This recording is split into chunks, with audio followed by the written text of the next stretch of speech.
संविधानलाई अझै संशोधन गरेर सबै जात जाति भाषा भाषी क्षेत्र वर्ग समुदायलाई अझै एकताबद्ध गर्नु छ। तर्फ नयाँ एकता, संविधान सभाको निम्ति सङ्घर्ष, संघीय गणतन्त्रको निम्ति सङ्घर्ष र एउटा नयाँ समृद्ध नेपाल निर्माणको निम्ति सङ्घर्ष गर्ने एउटा नयाँ सङ्कल्पको आधारशिला खडा गर्यो। म आजको दिन 27औं जनयुद्ध दिवसको सन्दर्भमा यो कुरालाई म विशेष जोड गरेर भन्न चाहन्छु, नयाँ राष्ट्रिय एकता कायम भएको हो। राखिएका प्रावधानहरू, जनपक्षीय प्रावधानलाई अझ परिमार्जन गर्ने सङ्कल्प सहित हामीले अगाडि जानु छ।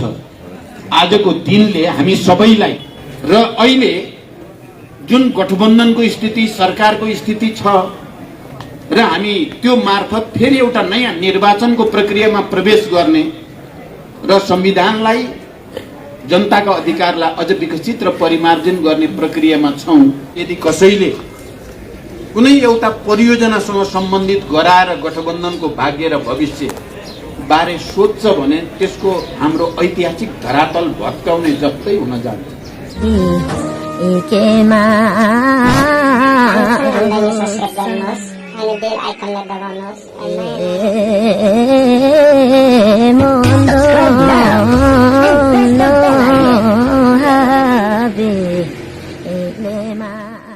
यसरी चल्ने गरेको राज्यको ठाउँमा अब सबै तह तबकाको प्रतिनिधित्व हुने कम्तीमा नयाँ राष्ट्रिय एकताको आधारशिला खडा भयो।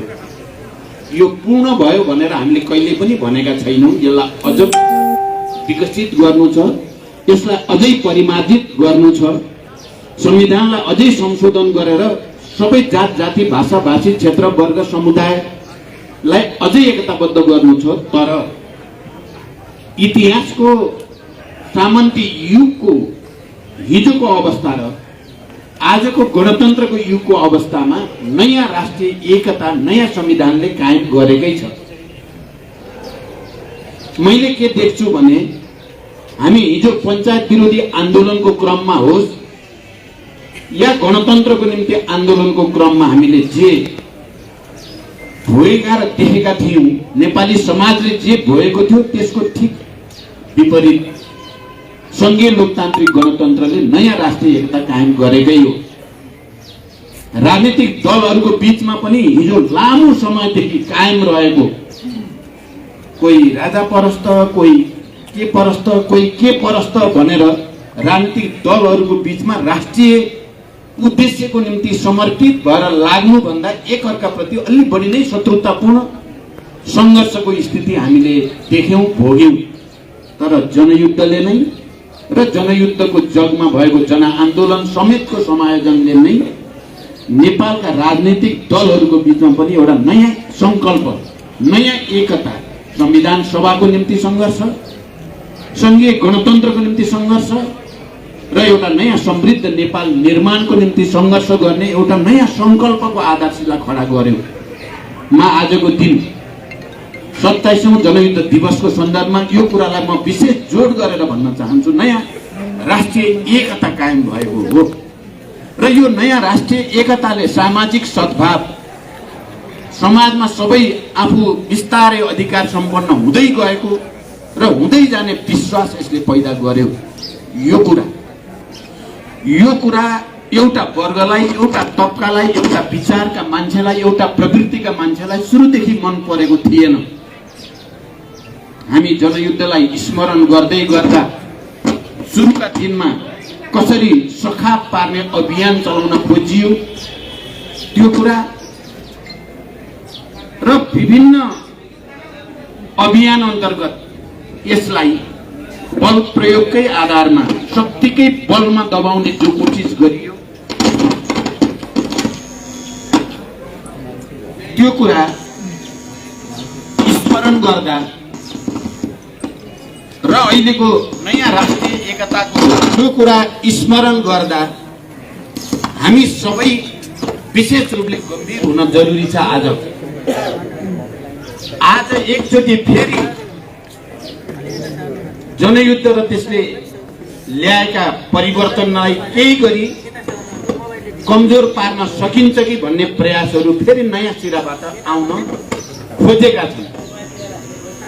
नेपालको लोकतान्त्रिक आन्दोलन र नेपालको राष्ट्रिय स्वाधीनताको आन्दोलनलाई, लोकतान्त्रिक आन्दोलन र राष्ट्रिय स्वाधीनताको आन्दोलनलाई कमजोर पार्ने र यो परिवर्तनको नेतृत्वको रूपमा नेकपा माओवादी केन्द्रलाई कमजोर पार्ने प्रयासहरू अहिले नयाँ ढङ्गले अगाडि आएका छन्। आज जनयुद्ध दिवस मनाउनुको हाम्रो तात्पर्य एकचोटि फेरि नयाँ संकल्प लिनुपर्ने, राष्ट्रिय स्वाधीनताको निम्ति र प्राप्त लोकतान्त्रिक अधिकारको रक्षाको निम्ति संविधान र त्यसमा राखिएका प्रावधानहरू, जनपक्षीय प्रावधानलाई अझ परिमार्जन गर्ने संकल्प सहित हामीले अगाडि जानु छ। आजको दिनले हामी सबैलाई, देशभरि रहेका, देश बाहिर रहेका तमाम क्रान्तिकारीहरूलाई एउटा नयाँ ऊर्जा प्राप्त गर्ने, नयाँ संकल्प लिने, नयाँ कमिटमेन्टको निम्ति आजको दिन ऐतिहासिक दिन बनेको छ। र म हिजो जनयुद्धको प्रारम्भिक तयारीको योजना बनाउँदै गर्दाका दिनहरू स्मरण गर्दै मैले भन्दै थिएँ कि यो साल हाम्रो लागि अझ विशेष रूपले प्राप्त अधिकारको रक्षा र राष्ट्रिय स्वाधीनताको सुदृढीकरणको निम्ति एकचोटि फेरि नयाँ संकल्प लिने दिन हो। म देशभित्र र देश बाहिर रहेका तमाम क्रान्तिकारी कमरेडहरू, मित्रहरू र यो देशमा उत्पीडित वर्ग, जाति, क्षेत्र, समुदायको हक अधिकारका पक्षपाती तमाम जनसमुदाय प्रति पनि म विशेष अपिल गर्न चाहन्छु। आजको दिन हामी सबैले फेरि एउटा नयाँ एकता कायम गर्ने, नयाँ ऊर्जा सहित नयाँ अभियानमा प्रवेश गर्ने दिनको रूपमा यसलाई बदल्न जरुरी छ।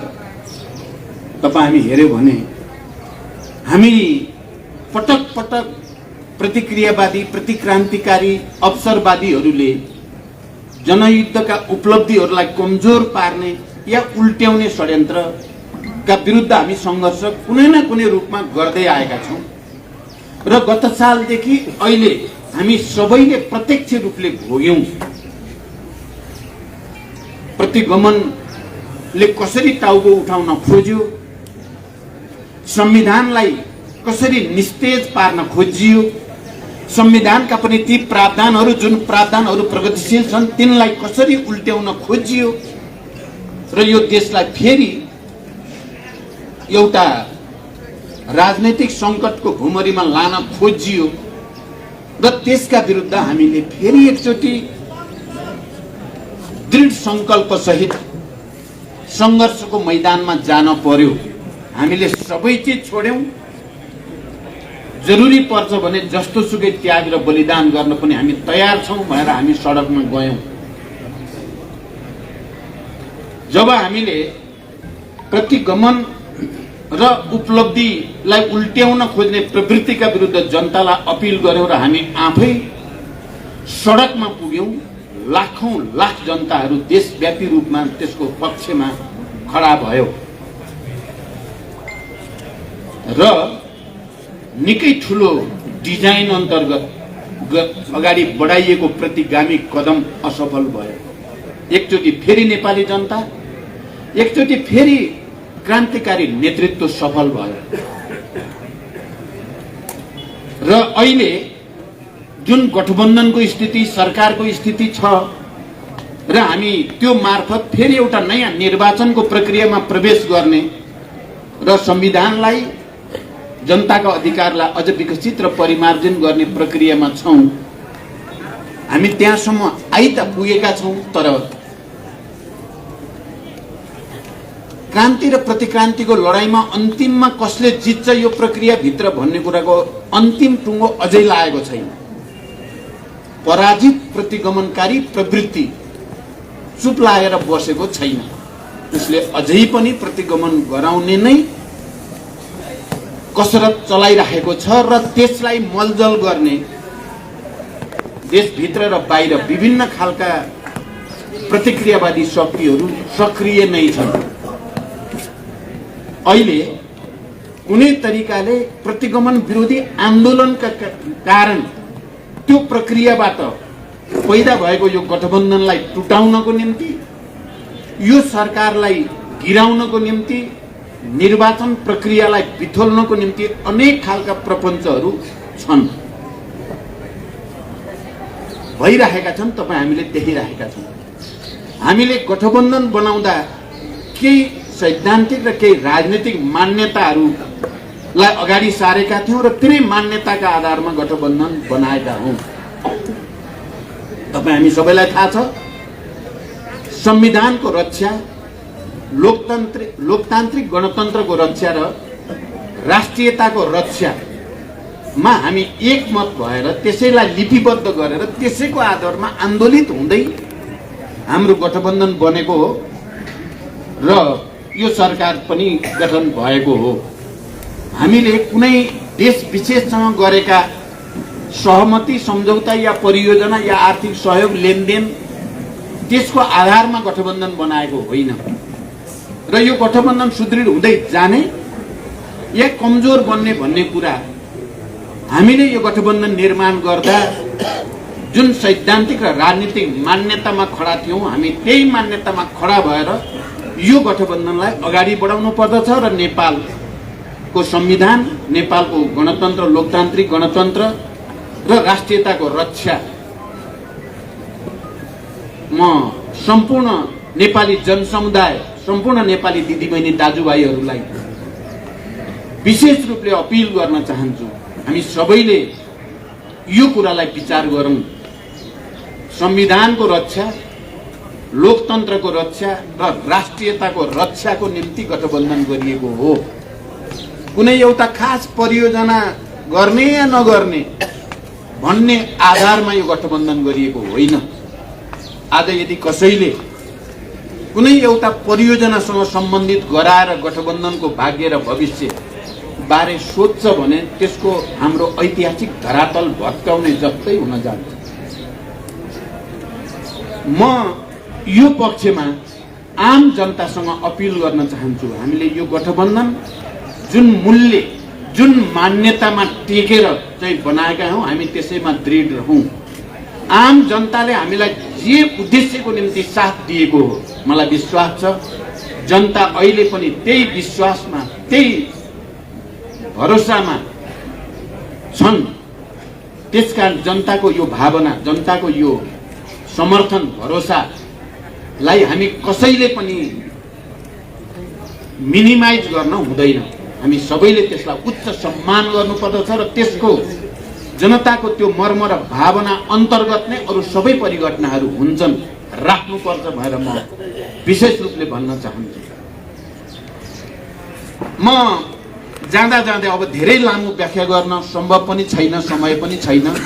आज म जनकपुरमा पनि जाँदैछु। पोहोर साल जनयुद्ध दिवस मनाउँदै गर्दा बर्दिया जिल्ला, जहाँ सबभन्दा बढी बेपत्ता भएको जिल्ला छ जनयुद्धका क्रममा, त्यहाँको एउटा गाउँपालिकाको सरकारले सरकारकै हैसियतबाट जनयुद्ध दिवस मनाएको थियो। केही प्रकाशनहरू, केही सम्मान कार्यक्रमहरू राखेको थियो,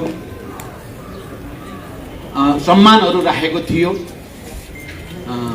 अहिले यो पटक त्यसमा एउटा नयाँ फड्को भन्नुपर्छ। मधेसमा त्यहाँको सरकारकै तर्फबाट जनयुद्ध दिवस मनाउने भनेर निर्णय भएको छ र मलाई प्रमुख अतिथिको रूपमा निम्ता गरिएको छ। म के चाहन्छु भने अब सबै प्रदेश सरकार र केन्द्र सरकारले पनि जनयुद्ध दिवस मनाउन म अपिल गर्न चाहन्छु। हामी आज जुन गणतन्त्रको कुरा गरेका छौँ, हामी गणतन्त्रको अभ्यास गरेका छौँ, त्यसको प्रमुख आधार, किनकि मधेस सरकारले त्यसो भन्दै गर्दा यो परिवर्तनको मुख्य कारक जनयुद्ध भएको हुनाले हामीले जनयुद्ध दिवस मनाउने निर्णय गर्यौं भनेको छ। म हाम्रा मुख्यमन्त्री भएका सरकारहरू र अरू जो कोही मुख्यमन्त्री भएका सरकारहरूलाई पनि यसै गरी यो दिवसलाई जति सम्मानित गर्यो सङ्घीय लोकतान्त्रिक गणतन्त्र त्यति सुदृढ हुन्छ। यो दिवसलाई जति कमजोर पार्यो यो संविधान र परिवर्तन, लोकतन्त्र र गणतन्त्र जनताका सबै उत्पीडित वर्ग, जाति, क्षेत्र, समुदायका हक अधिकारहरू त्यसरी नै खोसिँदै जान्छन्। त्यसकारण यसको अन्तर सम्बन्ध अलि गहिरो छ, ठुलो छ, रणनैतिक छ भनेर म भन्न चाहन्छु र छिटै केन्द्रबाट पनि त्यो होस् हुनेछ भनेर पनि म विश्वास व्यक्त गर्न चाहन्छु। सुरुदेखि म अब अन्तिममा एउटा पक्षतिर सबैको ध्यान आकर्षित गरेर मेरो भनाइ टुङ्ग्याउन चाहन्छु। सुरुदेखि जति बेला हामीले जनयुद्धको ऐतिहासिक पहल गर्यौं त्यो दिनदेखि नै यो पार्टीलाई, यो आन्दोलनलाई, यो नेतृत्वलाई, यो विचारलाई कमजोर पार्ने अनेक षड्यन्त्रहरू भए हामीले सामना गर्यौं र त्यसको पराकाष्ठाका रूपमा ठुल्ठुला नरसंहारहरू, गाउँ गाउँमा बलात्कार, हत्या, हिंसाका विभीषिकाहरू हामीले नजिकबाट हेर्यौं, देख्यौं, भोग्यौं र नेतृत्वलाई सम्पूर्ण रूपले सखाप पार्ने भनेर टाउको काट्ने, झोलामा ल्याउने कुराहरू पनि हामीले देख्यौं, सुन्यौं, भोग्यौं। तर आम नेपाली जनताको साथ समर्थनले गर्दा, जनताको एउटा प्रतिबद्धता, आन्दोलनप्रति, क्रान्तिप्रति, त्याग र बलिदानप्रति प्रतिबद्धताले गर्दा हामी एउटा ठुलो राजनैतिक परिवर्तनको कारक सहित हामी यहाँ छौं, यहाँ आइपुग्यौं। कसैले रोक्न सकेन। हामीलाई कसैले दया माया गरेर चाहिँ संघीय गणतन्त्रमा ल्याएको होइन। हामीले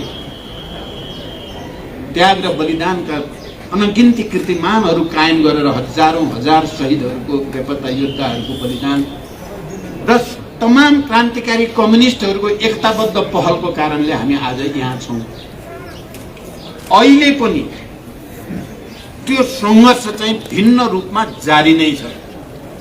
अहिले पनि यो परिवर्तन र उपलब्धि उल्ट्याउनको लागि नेतृत्वलाई के गरी बदनाम गर्न सकिन्छ, के गरी कमजोर पार्न सकिन्छ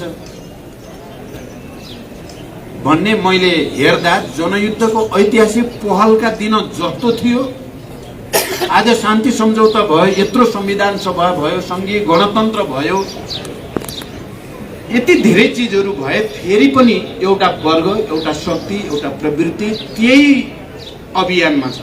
कसरी यो माओवादी आन्दोलन र यसको मुख्य नेतृत्वलाई अझ कमजोर पार्न सकिन्छ, बदनाम गर्न सकिन्छ, भएका नभएका उल्टा झुटा अतिरञ्जित एउटा मनसायले गरेको कामलाई अर्को ढङ्गले व्याख्या गर्ने, यस्ता तमाम कुराहरू छन्।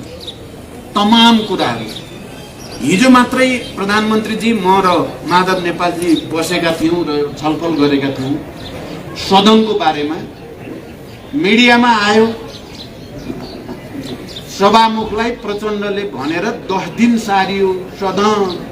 प्रधानमन्त्रीले नचाहँदै फेरि चाहिँ 6 दिन सारियो। प्रधानमन्त्रीले नचाहँदै प्रचण्डको आदेशमा अग्निसाप कोटा चाहिँ सभामुख होइन, आदि इत्यादि। मैले एउटा सानो उदाहरणको रूपमा मात्रै यो भन्न खोजेको हो। हामी हिजो छलफल गर्यौं, यो के विचित्र हो। यो प्रधानमन्त्री आफैले कोभिडको यो स्थितिमा 10 दिन सार्नुपर्छ भनेर प्रस्ताव राख्नुभयो, मैले ठिकै हो भने। अनि सञ्चार मन्त्रीले सभामुखलाई फोन गरेर हाम्रै अगाडिबाट 10 दिन सार्न पर्यो सभामुखजी भनेर सञ्चार मन्त्रीले भन्नुभयो। तर मिडियामा चाहिँ प्रचण्डलाई के गरी बदनाम गर्न सकिन्छ यो प्रक्रियामा र जनतालाई के गरी भ्रमित पार्न सकिन्छ भन्ने षड्यन्त्रको अङ्गको रूपमा प्रचार गरियो। हिजो प्रधानमन्त्रीजीले भन्नुभयो, भनिदिनुहोस् जनतालाई यो झुटो कुरा हो, प्रधानमन्त्रीले नै गरेको भनिदिनुहोस् भनेर भन्नुभयो। म आज त्यो भन्न पनि चाहे। मैले यो त सानो उदाहरण भनेको। यस्ता थुप्रै कुराहरू छन्, ठुल्ठुला कुरा पनि छन्। तर मलाई के विश्वास छ भने हामी माओवादीहरू दृढता साथ र एकताबद्ध रूपले अगाडि जाँदा र नेपाली जनतासँग हाम्रो सम्बन्धलाई हामीले अझ सुमधुर अझ चाहिँ दह्रो बनाउँदै जाँदा जसरी हिजो हामीलाई सखा पार्न चाहँदै पनि हामी एउटा ठुलो राजनीतिक परिवर्तनको कारक सहित हामी यहाँ उपस्थित भयौं। अहिले हामीलाई बदनाम गर्ने, कमजोर पार्ने, विभाजित गर्ने तमाम षड्यन्त्रलाई पनि हामी परास्त गरेर अझ विजयी भएर हामी समाजवादको यात्रामा अगाडि बढ्न सक्छौं भन्ने मेरो विश्वास अहिले पनि त्यत्तिकै कायम छ जति जनयुद्धको सुरुवात गर्ने बेलामा थियो। म यो कुरा आम नेपाली श्रमजीवी जनता, देशभित्र र बाहिरका तमाम दिदीबहिनी दाजुभाइहरूलाई म दृढताको साथ भन्न चाहन्छु र अहिले पनि जो प्रतिगमन प्रतिक्रान्तिका षड्यन्त्र छन् तिनलाई परास्त गर्नको निम्ति म सबै माओवादीहरू आफ्नो पहिचान हिजो जनयुद्धमा र त्यसका त्याग र बलिदानका कीर्तिमानद्वारा, त्यसमा भएका विचारको विकास र संश्लेषणका नयाँ नयाँ कीर्तिमानद्वारा गौरवान्वित भएका हामी सबै माओवादी घटकहरू अहिले विभिन्न रूपले विभाजित पनि छौं, कतिपय हामी एकताबद्ध पनि हुँदैछौं। विभाजन र एकताको एउटा नयाँ अनुभव पनि हाम्रो आन्दोलनले हासिल गरेको छ। म आजको दिन ती तमाम क्रान्तिकारी साथीहरूलाई प्रतिगमनका विरुद्ध, कम्तीमा पनि प्रतिक्रान्तिको षड्यन्त्रका विरुद्ध, माओवादी आन्दोलनलाई बदनाम गर्ने षड्यन्त्रका विरुद्ध फेरि एकचोटि एकताबद्ध हुन म विशेष रूपले अपिल गर्न चाहन्छु। हामीले सबैले आत्मसमीक्षा गरौं, कसले कहाँ के कति कमजोरी गरियो, खुला हृदयले आत्मसमीक्षा गर्न तयार हौं र हामी सबै क्रान्तिकारी कम्युनिस्टहरू, माओवादी भन्दा बाहिर भएका पनि क्रान्ति आन्दोलन परिवर्तनप्रति इमानदार कम्युनिस्टहरू सबै एकताबद्ध हुन जरुरी छ। त्यसरी मात्रै हामीले राष्ट्रको, राष्ट्रिय स्वाधीनताको रक्षा र सुदृढीकरण, लोकतन्त्रको रक्षा र सुदृढीकरण र समाजवादको यात्रातिर अगाडि बढ्न सकिन्छ। म यो अपिल पनि आजको दिन विशेष रूपले गर्न चाहन्छु। मैले अघि नै भने समयको अलिकति दबाव छ र यो आजको यो दिन एउटा सरकारले जनयुद्ध दिवस मनाउने निर्णय गरेको अर्थमा पनि महत्त्वपूर्ण छ। म मधेसको सरकारलाई यहाँबाट पनि विशेष रूपले धन्यवाद भन्न चाहन्छु, यो वातावरण बनाउने साथीहरूलाई पनि र आम मधेसी जनसमुदायलाई पनि, किनकि उहाँहरूका प्रतिनिधिहरूले चाहिँ यो साहसिक निर्णय उहाँहरूले गर्नुभएको छ। यसको पछि सबैले यसलाई पछ्याउने छन् भनेर म विश्वास पनि व्यक्त गर्न चाहन्छु। र आजकै दिन हाम्रो महान जनयुद्धको क्रममा महत्त्वपूर्ण भूमिकामा रहनु भएका र निकै अप्ठ्यारो दिनहरूमा पनि पार्टीलाई, आन्दोलनलाई र नेतृत्वको रक्षाको निम्ति धेरै महत्त्वपूर्ण भूमिका खेल्नु भएका हामी सबैले चिनेका छौं। कमरेड दीर्घराज श्रेष्ठ सिन्धुली जिल्लाका, उहाँ आफै आन्दोलनको एउटा सहभागी लोकप्रिय नेता पनि हुनुहुन्छ सिन्धुली जिल्लाको, र उहाँ शहीद परिवार पनि हुनुहुन्छ। उहाँका भाइ महेन्द्र श्रेष्ठ होनाहार क्रान्तिकारी कमान्डर हुनुहुन्थ्यो। उहाँको निर्ममतापूर्वक हत्या गरिएको छ र यस अर्थमा उहाँ महत्त्वपूर्ण हाम्रो शहीद परिवार पनि हो। उहाँ यस बीचमा विभाजनको एउटा बडो नमिठो श्रृङ्खला आयो, विविध कारणले उहाँ अर्कै ठाउँमा केन्द्रित हुनुहुन्थ्यो। अस्तिको दिन उहाँ कमरेड हरिबोल गजुरेल र दीर्घ श्रेष्ठ सल्लाह गरेर मकहाँ आउनुभयो र पार्टीमा समायोजित हुने, पार्टीमा जोडिने, मूल पार्टीमै जोडिन आवश्यक छ भन्ने उहाँले पनि महसुस गर्नुभयो। हामीले सल्लाह गर्यौं त्यसो भने जनयुद्ध दिवसकै दिन पार्टी हेडक्वार्टरमा नै तपाईको स्तरको कमरेड प्रवेश गर्दा या जोडिँदा त्यो सन्देश ठुलो हुन्छ भनेर हामीले सल्लाह गरेका थियौं। कमरेड दीर्घ श्रेष्ठ यहाँ आइपुग्नु भएको छ। म उहाँलाई हार्दिक बधाई पनि भन्न चाहन्छु, हार्दिक शुभकामना पनि भन्न चाहन्छु। अब यो तपाईँ केही भनेर गर्ने कि के? त्यसो भएपछि म कमरेड दीर्घराज श्रेष्ठलाई अगाडि आउन र म तपाईँलाई स्वागत गर्न चाहन्छु।